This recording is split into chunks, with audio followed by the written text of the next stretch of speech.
ধরেন আপনি যদি গ্যাসের ওষুধ নিয়মিত খান, তাহলে আপনি যদি সাথে আবার ক্যালসিয়ামও খান, ক্যালসিয়াম কিন্তু অ্যাবজর্পশন হবে না, তো পাথর হওয়ার সম্ভাবনা বেড়ে যায়। কেন অ্যাবজর্পশন হবে না? কারণ ওই যে অ্যালকালাইন পরিবেশ আমার তৈরি হলো পেটে, যেখানে অ্যাসিডিক থাকার কথা, আমরা অ্যাসিডকে বন্ধ করলাম। আপনারা কি জানেন যে গ্যাসের ওষুধ নামে আপনারা যেটা খান এটা গ্যাসের ওষুধ না, এটা অ্যান্টি আলসারেন্ট গ্রুপ অফ ড্রাগস। এটা শুধুমাত্র পেপটিক আলসার, গ্যাস্ট্রিক আলসারের রোগীদেরকেই শুধু দেওয়ার জন্য এটা অনুমোদন দেওয়া হয়েছিল।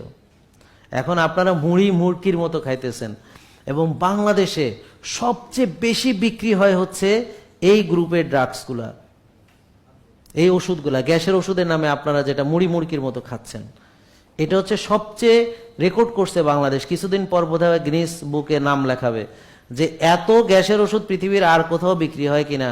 আমাদের দেশে এত বেশি গ্যাসের ওষুধ বিক্রি হয়, এত ছোট্ট একটা দেশে এত বেশি ওষুধ আমরা এখানে বিক্রি করি, এইটার ব্যাপারে যদি আবেদন করে শিওর আমি যে গিনিস বুকে নাম উঠবে। তাহলে এই যে আপনাদেরকে যে আমরা কথাগুলো বলছি, এগুলো আপনারা একটু যদি শেয়ার দেন, অনেকে দেখবে।